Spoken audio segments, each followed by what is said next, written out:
And it does require unlearning. It does require breaking the habit of being yourself. Yeah. It does require a certain level of energy and awareness. It requires lighting a match in a dark place and sitting in that discomfort and not getting up and checking your cell phone or getting on the phone or watching TV or being distracted by in your computer. This is you gotta be willing to know that you gotta sit in that discomfort, because that's what people are running from all the time. So the person who's going to say, no, you know what, I'm really insecure, or I live in fear, or whoa, I feel really empty. Now, this is the moment. This is a defining moment for people, because now they're saying, okay, I got to believe that there's something else here. And I think when you believe in yourself, you believe in possibilities, and when you believe in possibilities, you believe in yourself. So people start taking their power back in a very unique way, and they go all in. They go all in, and they understand then. And I think science has become the contemporary language of mysticism. I think science is what demystifies the mystical, and so and this is a time in history where it's not enough to just know. It's a time in history to know how. And that's for me the most important thing. I love being with people that want to put it to the test. And when you do, I'm always astounded by how unlimited human beings are. And you can't tell me you're too old to do this. We have people in their 80s in our work that have brain scans that will blow your mind. You can't tell me you're too sick to do this. We have people that have been really sick that turn that thing around. You can't tell me you had a turbulent past. There are people that have had brutal pasts that are happy, healthy, well-adjusted people. You can't tell me you're too overweight, too underweight. You can't. I've seen it in all shapes, sizes, and it's an amazing thing, because once you start reasoning it and you start thinking about it, it does make sense. And when it starts making sense to people, then they can begin to assign more meaning behind what they're doing and put more intention behind it. And one of the things that has to happen is that you can't control the outcome.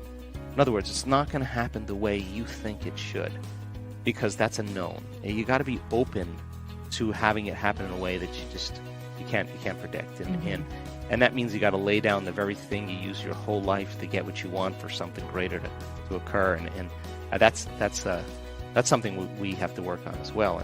But step by step, people make these brilliant changes by changing their identity.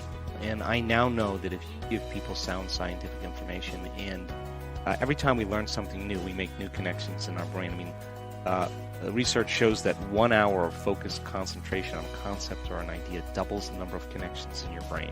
That you have physical evidence. You're installing new hardware. Now, I now know if you can build a model of understanding with people, and then the next step is to have them turn to the person next to them and explain it.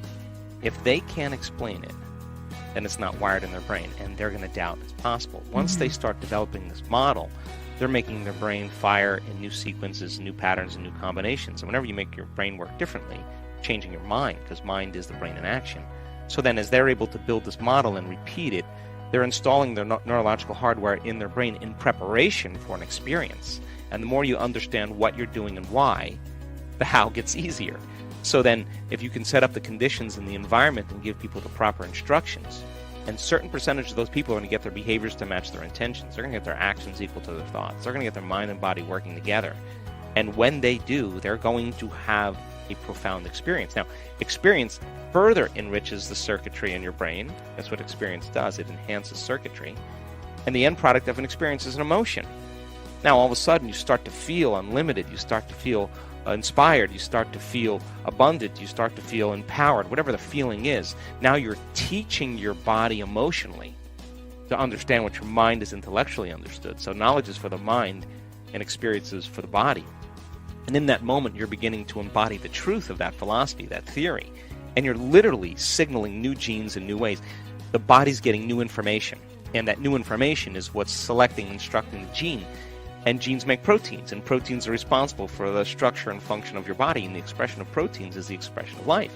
So all of a sudden, you make new hormones, new enzymes. You make new tissue. The body's, you're beginning to become the very thing that you're putting your attention on. Now, if you've done it once, you should be able to do it again. And if you can repeat an experience over and over again, you're going to neurochemically condition your mind and body to begin to work as one. And we've done something so many times that your body now knows how to do it as well as your mind. Now it's innate in you. It's automatic. It's second nature. It's a skill. It's a habit. It's who you become. It's who you are. Now you're beginning to master that philosophy. You're embodying it. You're owning it. So I think we go from philosopher to initiate to master, from mind to body to soul, from knowledge to experience to wisdom, to thinking to doing to being, to learning it with your head, applying it with your hands, and knowing it by heart. And people have to come to a point where they all of a sudden realize that they're a participant in this whole thing. And even if the person says, if they accept, hey, look, I don't know that I can beat this thing, but at least I can live the next several years of my life happy. It makes a huge difference. And so people who are depressed because of a diagnosis, then they can't think greater than how they feel. And that's the challenge. When feelings become the means of thinking, or we can't think greater than how we feel, then for the most part we're thinking in the past. And we've studied brains during the transformational process. And we see that when you start analyzing your life within some disturbing emotion, and it's typically derived by the hormones of stress, that 100% of the time, the analysis is going to make your brain worse. It's going to drive it more out of balance. Teach a person how to get beyond the emotion. The memory without the emotional charge is called wisdom. And now you're no longer anchored to the past. The body's free. I think insight is important, but insight never changes behavior. You can, I don't care what the insight is. Your father was overbearing. Your mother was a perfectionist. You have a chemical imbalance in your brain. Mercury's in retrograde. You were this person in a past life. All the insight, all the information does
not change the condition.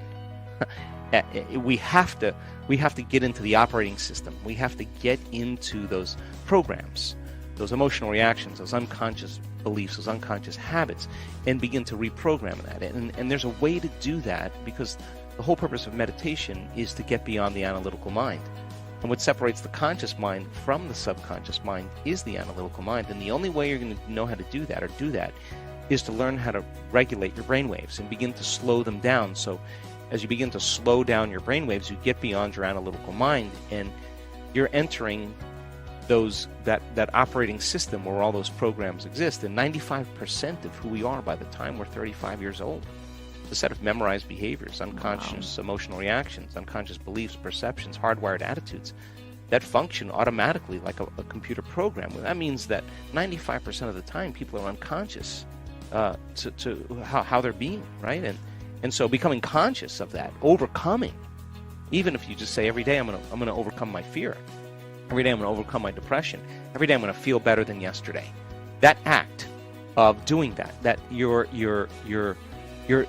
informing the system, you're putting new information into your body that's causing your body maybe slowly every day to begin to change. And of course some days are easier than others, but I have so much hope in that, because I think that's innate in us. I think that's what we naturally know what to do when we're challenged to that measure. We are back with Complete the Quote Challenge. Can you complete the inspiring quote and give us the right answer? If you can, and if you can do it first, you're the daily winner. In the last video we were asking for 2 words. The quote was Joe Dispenza's, and it goes like this: When you think from your past memories, you can only create. The correct answer was past experience.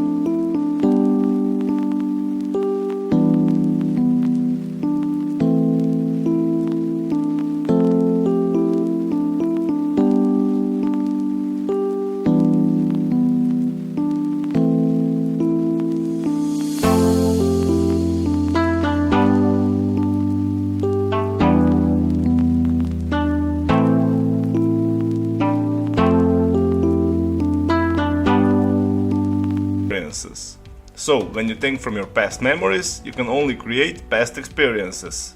Congratulations to everyone with the correct answer. It wasn't so hard. Today we are also looking for two words, and the quote belongs to Joe Dispenza. It goes like this: same thoughts always lead to the... Write your answers in the comments below the video. Be the first one and win this challenge. Do you like this way of ending the videos? And what you think about this video? Was it just coincidence you watched it? Did you like it? If you did, don't forget to subscribe and hit that bell button so you don't miss my new videos and new challenges. Give your thumbs up if you like what we do and share this video with your friends. If you really like what we do here and want to support us, you can join our channel and our community for a symbolic fee and get many other additional features. You can do that by clicking the join button next to the subscribe button, or you can click on the link in the description of this video. Stay good and have a great day!